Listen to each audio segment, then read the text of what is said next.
Alright, last video we went through and we, wild one. We reamed the bowl of that little Medico.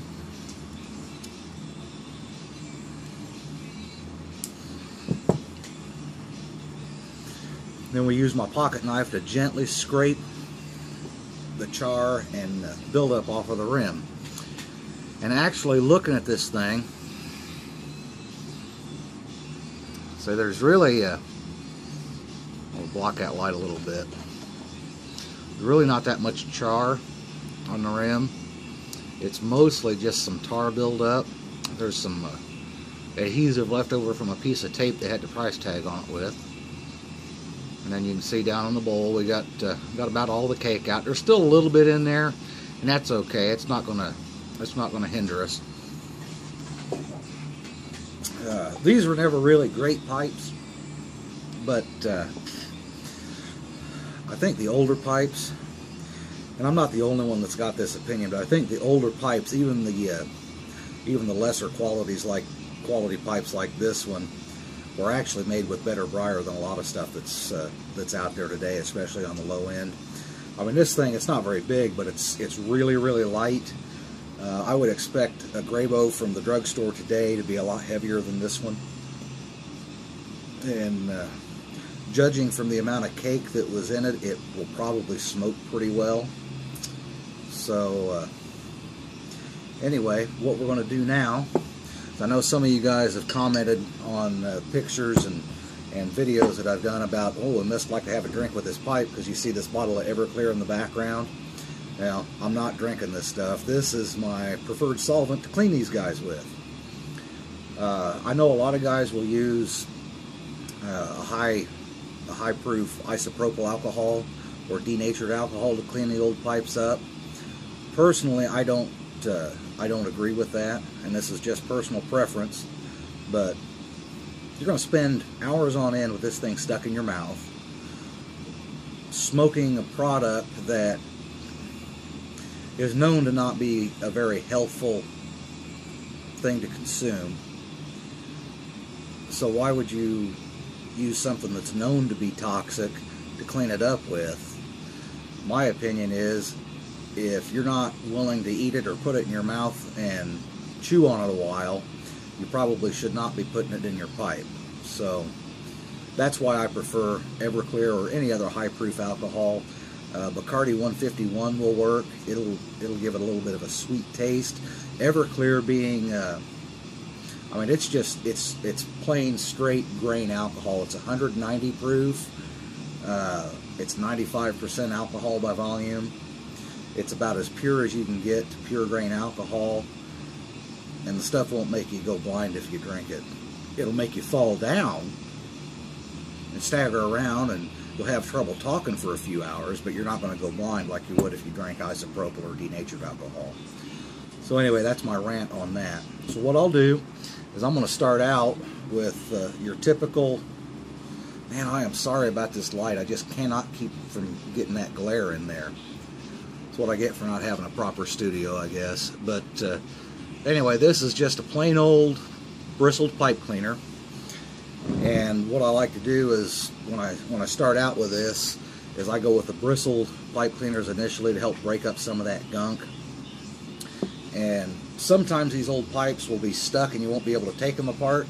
If you run into that, throw it in the freezer for a few minutes, 15 or 20 minutes, let the cold work on it, and due to the different rates of thermal expansion and contraction of the materials, you'll break that little bond that you got with the tar and the gunk in there, and you'll be able to take them apart a lot easier. So what I like to do, other than ramble and babble, is I'll take a little bit of this Everclear and put it in the cap.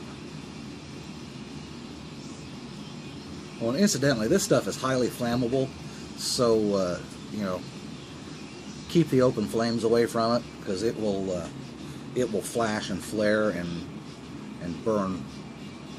Sometimes with a hot enough, clear enough flame, you won't be able to see that it's on fire. Just like Ricky Bobby, the invisible fire will get you. But anyway, what I like to do is I just sort of dip that in the Everclear and just scrub it. And that's all we're doing, just scrubbing it. All we're trying to do right now is we're trying to get the bulk of the big chunks and the nastiness out of there. And you can see this was white. It's not now, obviously.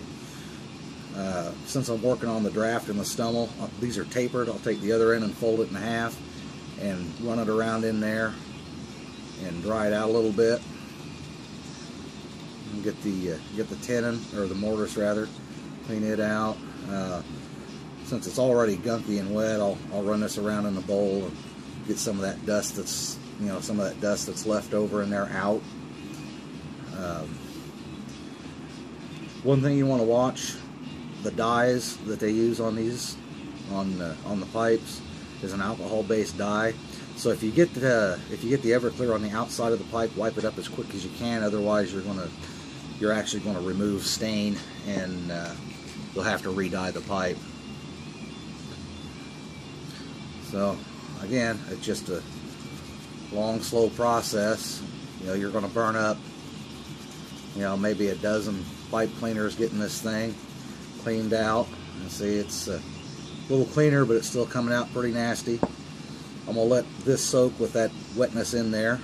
That'll soften it up a little bit. Dip the other end, and we're going to run it up here in the stem and see if we can even get it through the stem. There she's peeking out. Oh yeah. Gunkerific. So anyway, that is our next step. So just dip it in a little bit of Everclear. Scrub it with your pipe cleaner. And keep doing that until it quits coming out black. And I'd also recommend that you put a towel or a rag down on your tabletop. If you're doing this in the house, the wife is going to skin you alive if you remove the stain from her tabletop, as the Everclear is high enough proof that it'll damage the finish of a lot of furniture. And I mean, if you're a bachelor, who cares? But if you got to answer to the boss at the end of the day, she's not going to be real impressed with you. So I'm going to pause it here and scrub this thing out until these start coming out a little bit lighter, and I'll show you the next step of the process. Alright guys, I'm still working on that little pipe. I've got a pretty good pile of gunky pipe cleaners here. I'm still not where I want to be yet, but I thought of something else while I was working on this that I might share. Apparently I hit the maximum recording time according to my camera. So, like I was saying, next part, when you get a filter pipe like this, and you got that big opening there, and then you've got this big opening here in the shank, go to your local auto parts store and pick up some of these. They'll be around the parts cleaning chemicals, things like that. They're just a little spiral wound nylon bristled brush.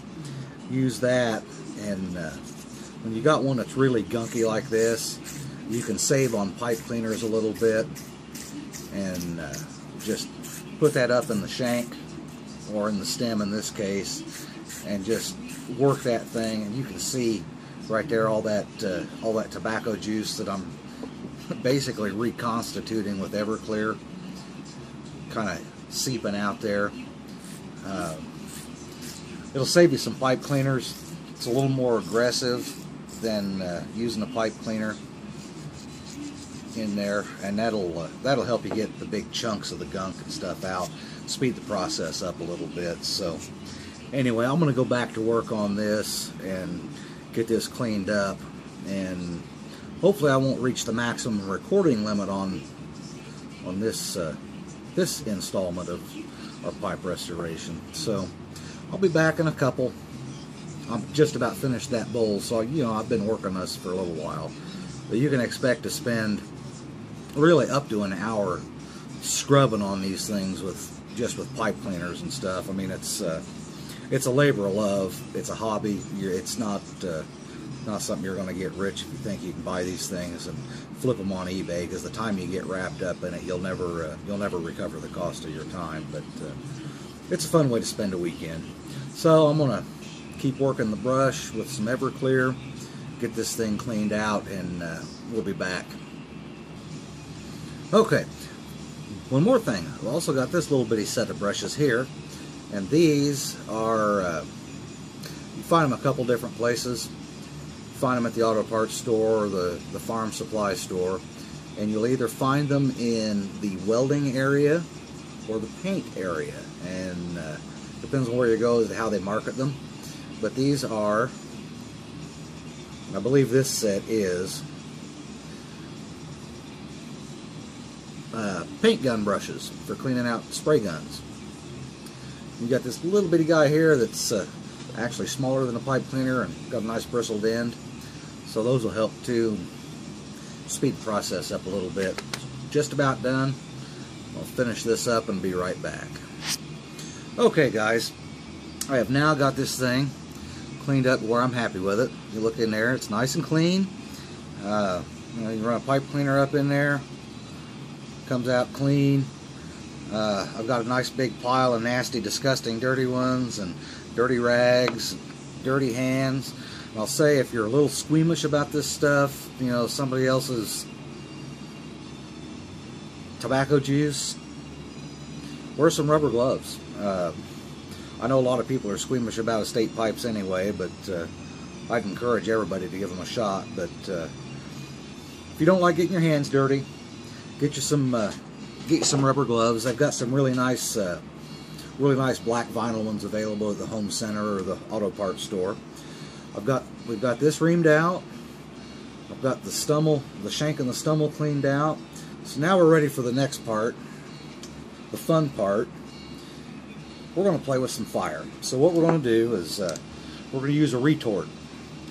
Some of you may or may not have heard of it. I know some of you, I'm sure some of you have.